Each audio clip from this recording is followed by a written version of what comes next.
je voudrais vous présenter Natalia Ghisenti, c'est bien ça, j'ai bien prononcé? C'est ça. Voilà, qui est formatrice et qui va vous expliquer un petit peu son travail dans le cadre de la formation pour la prévention des risques psychosociaux.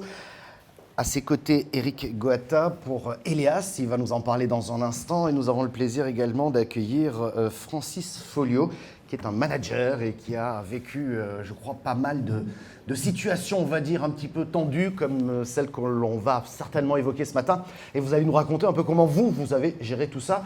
Eric, je commence directement avec vous. Un petit mot sur Elias, qu'est-ce que vous faites ? Alors, Elias, c'est un cabinet de conseil spécialisé dans la prévention des risques psychosociaux et la qualité du travail. Il y a essentiellement 3 types d'activités: diagnostic, conseil, plan d'action, formation et assistance et écoute psychologique. Quand on parle de risques psychosociaux, pardon pour la question, elle est peut-être naïve, mais j'y vais. Est-ce qu'ils existent réellement ou est-ce qu'on en parle tout simplement plus aujourd'hui ? Et je vais rajouter une question dans ma question. Est-ce que lorsqu'on parle de transformation, c'est un élément déclencheur de ces risques-là ? Alors, oui, les risques psychosociaux existent réellement. C'est un concept en fait relativement nouveau qui date des années 2008-2009. En tout cas, le terme a émergé il y a à peu près une dizaine d'années. Avant, les risques psychosociaux existaient de la même manière, mais on n'avait pas forcément trouvé ce label, en tout cas cette dénomination. Alors, qu'est-ce qu'on appelle les risques psychosociaux ? Ce sont les risques humains liés à des menaces sur l'intégrité physique ou la santé mentale des salariés à l'intérieur d'une organisation du travail et qui peuvent induire des dysfonctionnements, des problématiques dans l'organisation du travail. On les appelle psychosociales, ces risques, parce qu'ils sont à la croisée entre l'individu et le groupe et la situation de travail en tant que telle. Donc vous aviez plusieurs questions. C'est un peu le gigogne. Donc déjà, ça permet de camper un peu le décor. Oui, il y a plus de risques psychosociaux dans les contextes de transformation, tout simplement parce que ces contextes créent des sentiments collectifs plutôt négatifs qui se comportent un petit peu comme des phénomènes de contagion virale. Je citerai 3 types de sentiments collectifs qui peuvent apparaître dans le cadre de transformation. Alors, notamment le sentiment d'incertitude lié à l'insécurité dans des contextes où l'emploi est en jeu. Donc, c'est notamment lorsqu'il y a des restructurations et des réductions d'effectifs.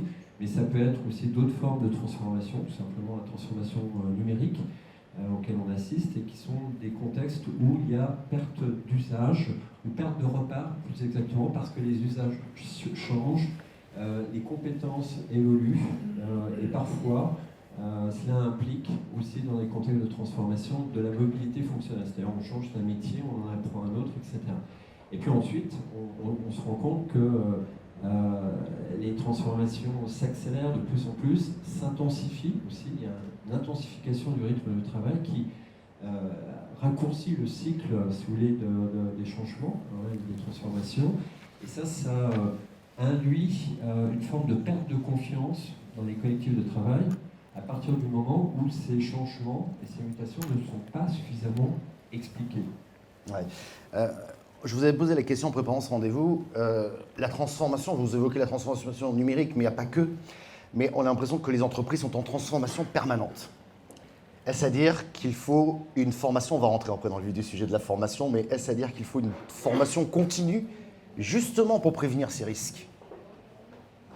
Alors c'est une très bonne question. Effectivement, on peut considérer qu'il y a, du fait de l'accélération des rythmes du changement, la nécessité de prévenir une situation humaine difficile liée à ces contextes de transformation. Il vaut mieux